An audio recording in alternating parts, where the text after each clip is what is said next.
ಇದ್ರ ಭಯ ನಿಮಗೆ ಗೊತ್ತಿರಬೇಕು ಅನ್ಕೊಂತೀನಿ.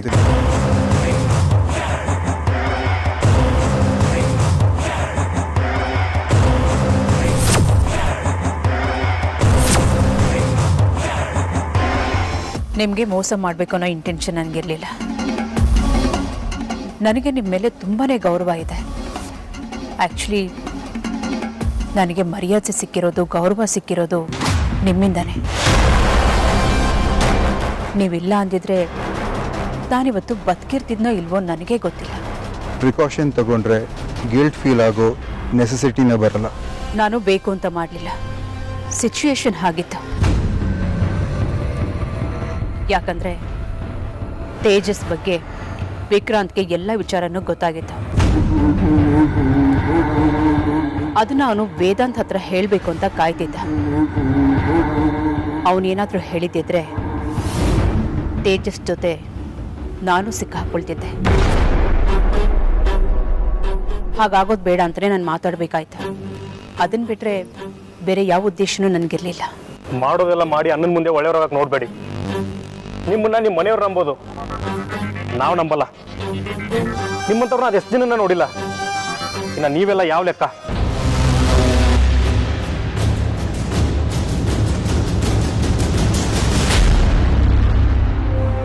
ಕಳ್ಸಕ್ಕೆ ಜನ್ಮನೇ ಬೇಕು, ಅದೇನು ಕಳ್ಕೊಳ್ಳೋಕ್ಕೆ ಒಂದು ನಿಮಿಷನೇ ಸಾಕು. ನಾನಿದನ್ನ ಉದ್ದೇಶಪೂರ್ವಕವಾಗಿ ಮಾಡಿಲ್ಲ, ನಾನು ನಿಜನೇ ಹೇಳ್ತಾ ಇದ್ದೀನಿ. ಇದೆಲ್ಲ ವಿಕ್ರಾಂತ್ ಬಾಯಿಂದ ಬಂದಿರೋದು. ಇನ್ನು ಮನೆಯವರು ಪೊಲೀಸ್ ಕಂಪ್ಲೇಂಟ್ ಕೊಟ್ಟರೆ ಏನೇನೋ ರಾದಂತ ಆಗ್ತಿತ್ತು. ಅದೆಲ್ಲ ಬೇಡ ಅಂತಲೇ ನಾನೇ ಹೇಳಿದೆ.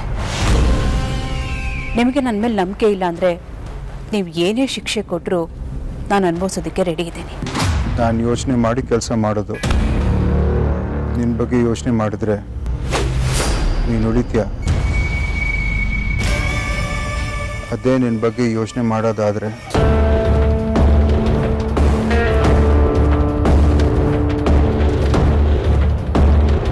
ಅರ್ಥ ಆಯ್ತು. ಇನ್ಯಾವತ್ತೂ ಈ ಥರ ಆಗಲ್ಲ. ದಯವಿಟ್ಟು ಕ್ಷಮಿಸ್ಬಿಡಿ. ಅದಿತಿ ಧ್ರುವ ಒಂದಾಗಬಾರ್ದು. ಅವಳನ್ನ ನಿನ್ನ ಮನೆಯಿಂದ ದೂರ ಇಟ್ಟರೆ ನೀನು ನಿನ್ನ ಮನೆಯಲ್ಲಿ ಇರ್ತೀಯ. ಇನ್ಮೇಲೆ ಅವಳು ನಮ್ಮ ಮನೆಗೆ ಬರ್ದಿರೋ ಥರ ನೋಡ್ಕೊಳ್ಳೋ ಜವಾಬ್ದಾರಿ ನಂದು. ಆಮೇಲೆ ಆ ವೈದೇಹಿ ಏನಂತಾಳೆ, ಅವಳು ಬಾಯಿ ಬಿಡಲ್ಲ ತಾನೆ? ಅವಳಷ್ಟೆಲ್ಲ ಬಾಯಿ ಬಿಡೋದಕ್ಕೆ ಸಾಧ್ಯನೇ ಇಲ್ಲ. ಯಾಕಂದರೆ ಅವಳಿಗೆ ನನ್ನನ್ನು ಕಂಡ್ರೆ ತುಂಬ ಭಯ. ಭಯಕ್ಕೆ ಯಾವಾಗ್ಲೂ ಬೆಲೆ ಇದೆ. ಭಯ ಹೋಗಿದ್ದನ ಸತ್ಯನೂ ಬಯಲಾಗತ್ತೆ. ಅವಳು ನನ್ನ ಕಂಟ್ರೋಲಿಂದ ತಪ್ಪಿಸ್ಕೊಳ್ಳೋಕ್ಕೆ ಯಾವತ್ತೂ ಸಾಧ್ಯ ಇಲ್ಲ. ಯಾಕಂದರೆ ನಿಮಗಿಂತ ಮುಂಚೆ ನಾನೇ ಅವಳನ್ನ ಸಾಯಿಸ್ತೀನಿ ಅಂತ ಅವಳಿಗೆ ಗೊತ್ತು. ಆ ಧ್ರುವನ್ ಕತೆ ಏನು? ಸದ್ಯಕ್ಕೆ ಆ ಥರ ಏನೂ ಕಾಣಿಸ್ತಿಲ್ಲ. ಡಾಕ್ಟ್ರು ಬಂದಿದ್ರು. ಮೊದಲಿನ ಥರ ಆಗೋದಕ್ಕೆ ತುಂಬ ಟೈಮ್ ಬೇಕು ಅಂತ ಹೇಳಿದ್ರು. ಏನಾದರೂ ಹೆಚ್ಚು ಕಡಿಮೆ ಆದರೆ ನಿನ್ನ ಮನೆಯಲ್ಲಿ ಒಬ್ಬರು ಕಮ್ಮಿ ಆಗ್ತಾರೆ. ಅವ್ರ ಹೆಸರು ಸುಹಾಸಿನಿ ಅಂತ.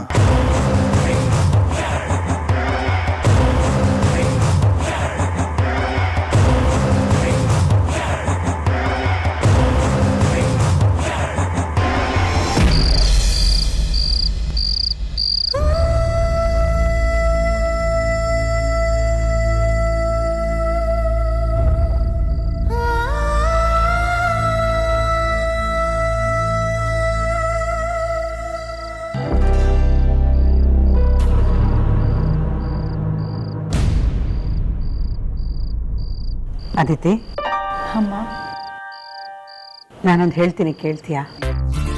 ಹೇಳಮ್ಮ. ಇನ್ಯಾವತ್ತೂ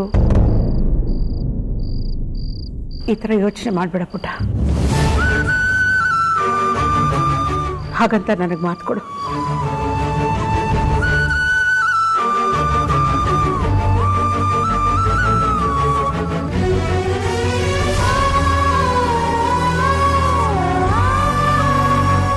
ನೋಡು, ಇನ್ಮೇಲೆ ನೀನುಂಟು, ನಿಮ್ಮ ಭಾವಂದ್ರುಂಟು. ನೀನಾಗೆ ನಮ್ಮ ಹತ್ರ ಬಂದು ಅಮ್ಮ ನಾನು ಮದುವೆ ಮಾಡ್ಕೊಳ್ತೀನಿ ಅಂತ ಹೇಳೋವರೆಗೂ ನಾವು ಈ ವಿಷಯದಲ್ಲಿ ತಲೆ ಹಾಕಲ್ಲಮ್ಮ. ನೀನೇನೇ ಹೇಳ್ಕೋಬೇಕು ಅಂತಿದ್ರು ನಿಮ್ಮ ಭಾವಂದ್ರ ಹತ್ರನೂ ನಿಮ್ಮ ಅಕ್ಕಂದ್ರ ಹತ್ರನೂ ಹೇಳ್ಕೊ. ಅವ್ರು ಬಂದು ನಮ್ಮ ಹತ್ರ ಹೇಳಿ. ಆದ್ರೆ ಈ ತರ ಕೆಟ್ಟ ಆಲೋಚನೆ ಮಾತ್ರ ಯಾವತ್ತೂ ಮಾಡ್ಬಿಡಬಿಟ್ಟು. ಇಲ್ಲ ಅಮ್ಮ, ಮಾಡಲ್ಲ.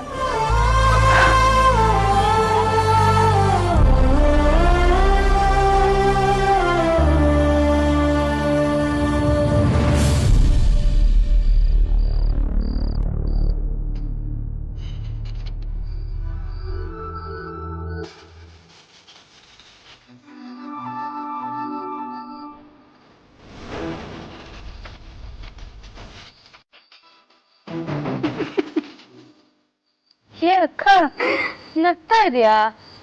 ಮೂಗಣೆ ಬಾಯ್.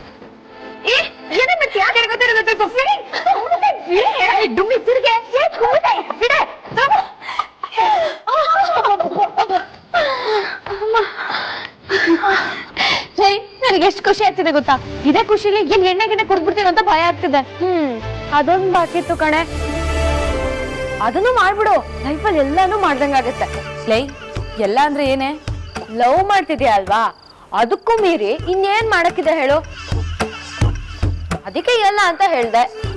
ಲೇ ಅಂಜು, ವೇದನ್ ಭಾವನೆ ಸದ್ಯಕ್ಕೆ ನಿನ್ ಮದ್ವೆ ಬೇಡ ಅಂತ ಹೇಳಿದ್ರು. ಅಷ್ಟೇ ಅಲ್ಲ ಕಣೆ, ನಮ್ಮ ಅಮ್ಮನೂ ಅದೇ ಮಾತು ಹೇಳಿದ್ದಾರೆ. ನನಗೆ ಫುಲ್ ಫ್ರೀ ಬರ್ಡ್ ತರ ಫೀಲ್ ಆಗ್ತಿದೆ. ಏಯ್ ದಡ್ಡಿ, ಸಾಯ್ತೀನಿ ಅಂತ ಹೆದರಿಸಿ ಮದ್ವೆ ಮುಂದಕ್ಕೆ ಹಾಕೊಳ್ಳೋದೇನ್ ದೊಡ್ಡ ವಿಷಯ ಅಲ್ಲ. ಮಾಡಿರೋ ಪ್ರೀತಿನ ಎಲ್ರೂ ಮುಂದೆ ಹೇಳ್ಕೊಂಡು ದೊಡ್ಡವಳಾಗ್ಬೇಕು. ಅಟ್ಲೀಸ್ಟ್ ಈಗ್ಲಾದ್ರೂ ನೀನ್ ರಾಜಣ್ಣನ್ ಲವ್ ಮಾಡ್ತಿರೋ ವಿಷಯನ ಎಲ್ರ ಹತ್ರ ಹೇಳ್ಕೊ. ಇಲ್ಲ ಅಂದ್ರೆ ಸ್ವಲ್ಪ ದಿನ ಆದ್ಮೇಲೆ ಮತ್ತೆ ನಿನಗ್ ಮದ್ವೆ ಮಾಡಕ್ಕೆ ಹುಡುಗನ್ ಹುಡುಕ್ತಾರಷ್ಟೇ. ಆಗ ನೀನ್ ಮತ್ತೆ ಸಾಯ್ಬೇಕು ಅನ್ನೋ ಯೋಚನೆ ಮಾಡ್ತೀಯಾ? ದಯವಿಟ್ಟು ಅದಕ್ ಮಾತ್ರ ಅವಕಾಶ ಮಾಡ್ಕೊಡ್ಬೇಡ. ಈಗ್ಲೇ ವಿಷಯನೆಲ್ಲ ಹೇಳ್ಕೊಂಡು ಲೈನ್ ಕ್ಲಿಯರ್ ಮಾಡ್ಕೊ. ಜಾಣ ಮರಿತ ಅಂಜು, ನೀನು ಚಿಕ್ಕವಳಾದ್ರೂ ದೊಡ್ಡದಾಗಿ ಯೋಚನೆ ಮಾಡ್ತೀಯ.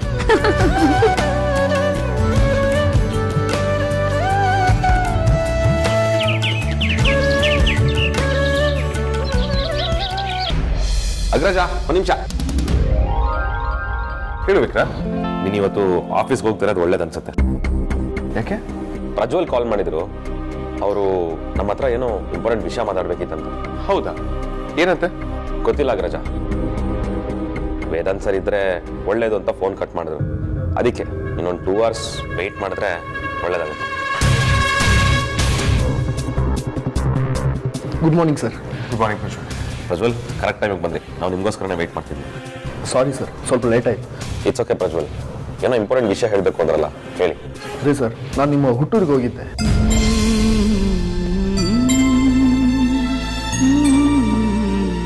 ನಮ್ಮ ತಾಯಿ ಬಗ್ಗೆ ಏನಾದ್ರೂ ಇನ್ಫಾರ್ಮೇಶನ್ ಸಿಗ್ತಾ? ಯಾರಾದ್ರೂ ಏನಾದರೂ ಹೇಳಿದ್ರಾ? ಇಲ್ಲ ಸರ್, ಇನ್ನೂ ನಮಗೆ ಯಾವ ಪ್ರೂಫ್ ಸಿಕ್ಕಿಲ್ಲ. ಯಾರು ಕೇಳಿದ್ರು ಗೊತ್ತಿಲ್ಲ ಅಂತಾರೆ. ಮತ್ತೆ ಇನ್ಯಾವ ಇಂಪಾರ್ಟೆಂಟ್ ವಿಷಯದ ಬಗ್ಗೆ ಮಾತಾಡಬೇಕು ಅಂತ ಹೇಳಿದ್ರಿ? ನಿಮ್ಮ ಹುಟ್ಟೂರಲ್ಲಿ ನಂಗೊಂದು ವ್ಯಕ್ತಿ ಸಿಕ್ಕಿದ್ದ. ಅವನ ಹೆಸರು ದೇವರಾಜಪ್ಪ ಅಂತ. ಬಟ್ ಒಂದು ವಿಷಯ ಏನಂತ ಹೇಳಿದ್ರೆ, ತುಂಬ ವರ್ಷದ ಹಿಂದೆ ಅವನ ತಲೆಗೆ ಏಟಿದ್ದು ಅವನ ಮೆಮೊರಿ ಲಾಸ್ ಆಗಿದೆ. ಆದರೂ ಪರವಾಗಿಲ್ಲ, ಏನು ಕೇಳಿದ್ರು ಹೇಳ್ತಾನೆ. ಅದರಲ್ಲೂ ನಿಮ್ಮ ಮನೆ ವಿಷಯ ಅಂದರೆ ತುಂಬ ಜಾಸ್ತಿನೇ ಇಂಟ್ರೆಸ್ಟ್ ತೋರಿಸ್ತಾನೆ.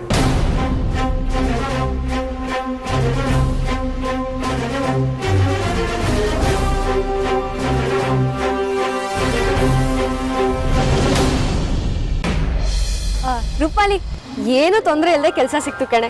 ನೋಡು, ಬ್ಯಾಗು ಯೂನಿಫಾರ್ಮ್ ಎಲ್ಲ ಕೊಟ್ರು. ಏನು ಅಂಜು, ಕೆಲಸ ಸಿಕ್ತಲ್ಲ ಅಷ್ಟು ಸಾಕು ಬಿಡು. ನಿನ್ನಿಂದ ತುಂಬಾ ಹೆಲ್ಪ್ ಆಯ್ತು ಕಣೆ. ನಿನ್ ಕಸಿನ್ ದಿಲೀಪ್ ನ ಮೀಟ್ ಮಾಡ್ದೆ. ಪಾಪ ಕಣೆ, ಅವರೇ ಮುಂದೆ ನಿಂತ್ಕೊಂಡು ಆ ಮ್ಯಾನೇಜರ್ ಹತ್ರ ಅಪ್ರೂವಲ್ ಕೊಡ್ಸಿದ್ರು. ಅವ್ರಿರ್ಲಿಲ್ಲ ಅಂದ್ರೆ ಗ್ಯಾರಂಟಿ ಆ ಮ್ಯಾನೇಜರ್ ನಂಗೆ ಕೆಲಸನೇ ಕೊಡ್ತಾ ಇರ್ಲಿಲ್ಲ. ಅವ್ರಿಗೆ ಎಷ್ಟು ಥ್ಯಾಂಕ್ಸ್ ಹೇಳಿದ್ರು ಕಮ್ಮಿನೇ ಕಣೆ. ಕೆಲ್ಸದ ಬಗ್ಗೆ ಏನಾದ್ರೂ ಕೇಳಿದ್ಯಾ? ಹೇಗಂತೆ, ಮಾಡ್ಬೋದಂತ? ಹಾ ಕೇಳ್ದೆ. ತುಂಬಾ ಈಸಿ ಕಣೆ. ಫಸ್ಟ್ ಪಾರ್ಸಲ್ನ ಕಲೆಕ್ಟ್ ಮಾಡ್ಕೊಂಡು ಅವ್ರು ಕೇಳಿದ ಅಡ್ರೆಸ್ಗೆ ಕೊಟ್ಟು ಬಂದ್ರೆ ಸಾಕು. ಅವತ್ತಿನ ಪೇಮೆಂಟ್ ಅವತ್ತೇ ಆಗೋಗುತ್ತೆ. ಯೂನಿಫಾರ್ಮ್ ಸಿಕ್ಕಾಯ್ತು, ಇನ್ನೇನು ಟೆನ್ಷನ್ ಇಲ್ಲ. ಕೆಲಸ ಶುರು ಹಚ್ಕೊಳ್ಳೋದಷ್ಟೇ ಬಾಕಿ. ಮತ್ತೇನ್ ಹೇಳಿದ್ರು? ಒಂದ್ ಪ್ರಶ್ನೆ ಕೇಳಿದ್ರು, ನಿಮಗ್ 18 ವರ್ಷ ಆಗಿದ್ಯಾ ಅಂತ. ಹಾಗೆಲ್ಲ ಕೇಳಿದ್ರಾ? ಯಾಕಂತೆ? ಇನ್ನೇನಕ್ಕೆ, ಅದಕ್ಕಿಂತ ಚಿಕ್ಕ ವಯಸ್ಸವ್ರು ಕೆಲಸ ಮಾಡಿದ್ರೆ ಅದನ್ನ ಚೈಲ್ಡ್ ಲೇಬರ್ ಅಂತಾರೆ. ಅದಕ್ಕೆ ನನಗ್ 18 ಆಗಿದೆ, ನಾನ್ ಕೆಲಸ ಮಾಡಿದ್ರೆ ಚೈಲ್ಡ್ ಲೇಬರ್ ಆಗಲ್ಲ ಅಂತ ಹೇಳ್ದೆ. ಹೌದು, ಎಷ್ಟವ ಡ್ಯೂಟಿ ನಿಂದು? ಆಪ್ ಓಪನ್ ಮಾಡ್ಕೊಂಡ್ರೆ ಎಲ್ಲ ಗೊತ್ತಾಗುತ್ತಂತೆ. ಇವತ್ತಿನ ನನ್ನ ಆಪ್ಗೆ ನೋಟಿಫಿಕೇಶನ್ ಕೂಡ ಬರುತ್ತಂತೆ. ನಾವ್ ಎಷ್ಟು ಅವರ್ಸ್ ಆದ್ರೂ ವರ್ಕ್ ಮಾಡ್ಬೋದು, ಅದು ನಮ್ ಕೆಪಾಸಿಟಿ. ಆದ್ರೆ ನಾನು ಸೈಕಲಲ್ಲಿ ಕೆಲಸ ಮಾಡೋದ್ರಿಂದ ನನಗೆ 5 ಕಿಲೋಮೀಟರ್ ರೇಡಿಯಸ್ ಮಾತ್ರ ಬರುತ್ತೆ. 5 ಕಿಲೋಮೀಟರ್ ಅಂದ್ರೆ ನಮ್ಮ ಮನೆ ಸುತ್ತಮುತ್ತ ಇರೋ ಜಾಗಗಳಿಗೆ ಮಾತ್ರ ನಂಗೆ ನೋಟಿಫಿಕೇಶನ್ ಬರುತ್ತೆ. ಇಷ್ಟು ಮಾಡ್ಕೊಂಡ್ರೆ ಸಾಕು, ಒಳ್ಳೆ ಸಂಪಾದನೆ ಮಾಡ್ಬೋದು ಅಂತ ಹೇಳಿದ್ದಾರೆ. ನಂಗೆ ಸದ್ಯಕ್ಕೆ ಇಷ್ಟು ಸಾಕು. ನನ್ನಿಂದ ಎಷ್ಟಾಗುತ್ತೋ ಅಷ್ಟು ಕೆಲಸ ಮಾಡಿ ನಮ್ಮ ಅಪ್ಪ ಅಮ್ಮಂಗೆ ಕೊಡ್ತೀನಿ. ಪಾಪ ಆಗ್ಲಾದ್ರೂ ಅವ್ರಿಗೆ ಸ್ವಲ್ಪ ಬರ್ಡನ್ ಕಮ್ಮಿ ಆಗುತ್ತೆ. ಹೌದು, ಬಟ್ಟೆ ಬ್ಯಾಗ್ ಎಲ್ಲ ಮನೆಗೆ ಹೆಂಗ್ ತಗೊಂಡೋಗ್ತೀಯ? ಅದಕ್ಕೂ ಒಂದು ಮಾಸ್ಟರ್ ಪ್ಲಾನ್ ಮಾಡಿದ್ದೀನಿ, ಅದನ್ನ ಆಮೇಲೆ ಹೇಳ್ತೀನಿ. ಹಾ, ಆಮೇಲೆ ನಾನು ಯಾವಾಗ್ಲೂ ಯೂನಿಫಾರ್ಮ್ ಹಾಕೊಂಡು ಕೆಲಸ ಮಾಡೋಕ್ಕಾಗಲ್ಲ, ಆದ್ರೆ ಕೆಲಸ ಮಾತ್ರ ಮಾಡ್ತೀನಿ ಅಂತ ಅವ್ರಿಗೆ ಹೇಳ್ದೆ. ಅದಕ್ಕೆ ಅವರು ಪರವಾಗಿಲ್ಲ, ನಮ್ಮ ಆ್ಯಪಲ್ಲಿ ಯೂನಿಫಾರ್ಮ್ ಹಾಕೊಂಡೇ ಕೆಲಸ ಮಾಡಬೇಕು ಅನ್ನೋ ಕಂಪಲ್ಸರಿ ರೂಲ್ಸ್ ಏನೂ ಇಲ್ಲ, ಆನ್ಲೈನ್ ಮೇಲೆ ಕೆಲಸ ಮಾಡಿದ್ರೆ ಸಾಕು ಅಂತ ಹೇಳಿದ್ರು. ಹೌದಾ, ಸರಿ ಬಿಡು. ಅಲ್ಲಿ ದೇವರಾಜಪ್ಪನ ಭೇಟಿ ಮಾಡಿದ್ದೆ.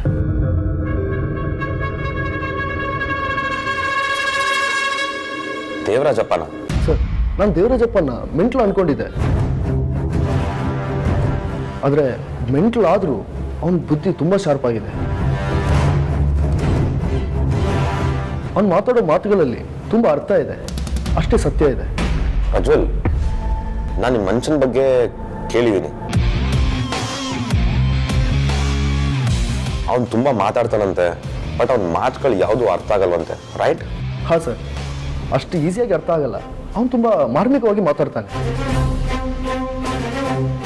ಹೇಳ್ಬೇಕಾಗಿರೋ ವಿಷಯನ ತುಂಬ ತಿರುಚಾಗಿ ಹೇಳ್ತಾನೆ. ಬಟ್ ಒಂದೊಂದು ಸತ್ಯ, ಮನುಷ್ಯ ತುಂಬ ತಿಳ್ಕೊಂಡಿದ್ದಾನೆ.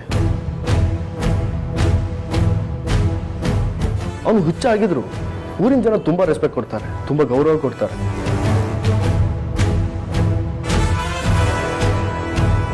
ಸರ್, ಅವ್ರ ಫೋಟೋ.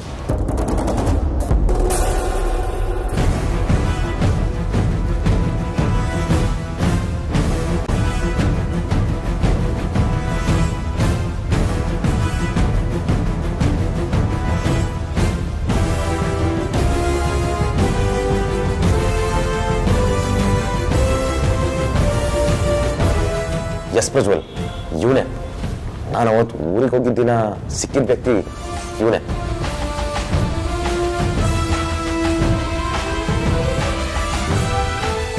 ನಮ್ಮ ಮನೆ ಕಡೆ ನೋಡ್ಕೊಂಡು ಏನೇನೋ ಮಾತಾಡ್ಕೊಂಡು ಬರ್ತಿದ್ದ. ಎಕ್ಸಾಕ್ಟ್ಲಿ ಸರ್, ನೀವು ನೋಡಿದ್ದು ಇವನೇನೆ. ನಿಮ್ಮ ಮನೆ ಬಗ್ಗೆ ತುಂಬ ಗೊತ್ತಿದೆ ಅನಿಸ್ತಿದೆ.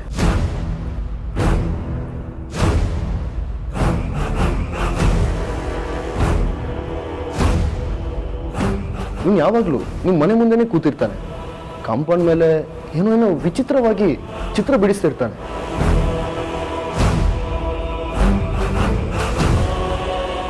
ನಿಮ್ಮ ಮನೆ ಕಡೆಗೆ ಕೈ ತೋರಿಸಿ, ಈ ಮನೆಗೆ ಶಾಪ ಇದೆ, ಈ ವಂಶನ ನಾಶ ಮಾಡೋಕ್ಕೆ ಕಾಯ್ತಾ ಇದ್ದಾರೆ, ಸದ್ಯದಲ್ಲಿ ಬರ್ತಾರೆ ಅಂತ ಏನೇನೋ ಮಾತಾಡ್ತಿದ್ನಂತೆ.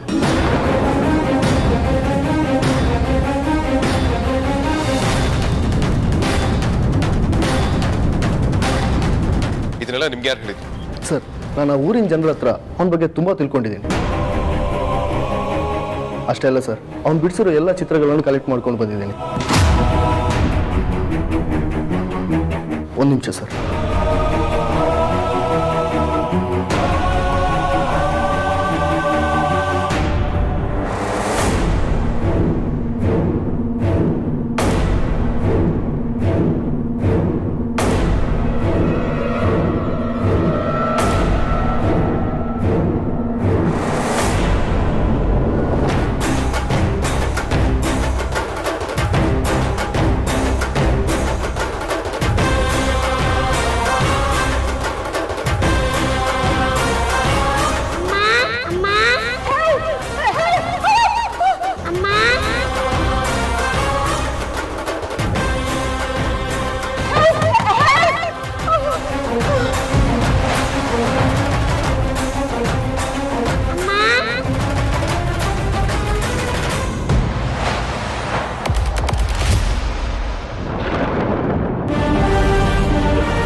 ನೀವು ದೇವರಾಜಪ್ಪನ ಸಾಮಾನ್ಯದವನು ಅಂತ ಅನ್ಕೋಬೇಡಿ.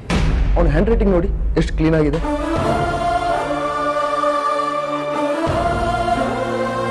ಆ ಮನುಷ್ಯ ಇಂಗ್ಲಿಷ್ ಜೊತೆಗೂ ಬೇರೆ ಬೇರೆ ಭಾಷೆನೂ ಮಾತಾಡ್ತಾನೆ.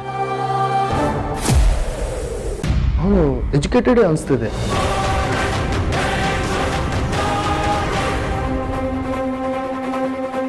ಅಷ್ಟೇ ಅಲ್ಲ ಸರ್, ಅವನು ತುಂಬ ಒಳ್ಳೆ ಆರ್ಟಿಸ್ಟ್ ಕೂಡ ಹೌದು.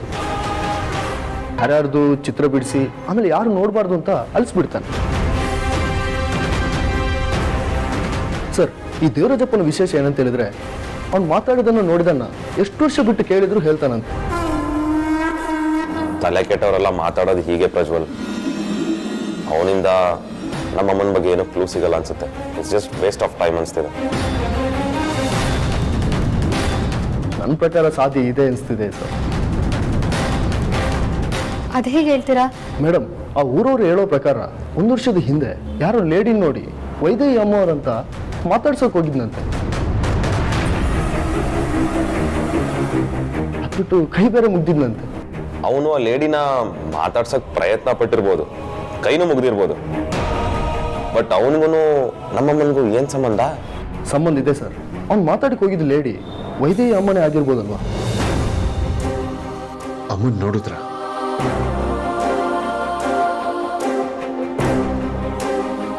ಐ ಥಿಂಕ್ ಸುಮಾರು 1 ವರ್ಷದ ಹಿಂದೆ ದೇವರಾಜಪ್ಪ ನಿಮ್ಮ ತಾಯಿನ ಹುಟ್ಟೂರಲ್ಲೇ ನೋಡಿದಾನೆ ಅನ್ಸುತ್ತೆ. ಆ ಮನೆ ಮೇಲೆ ಒಂದು ಹೆಣ್ಣಿನ ಶಾಪ ಇದೆ. Yes Prajwal, you are right.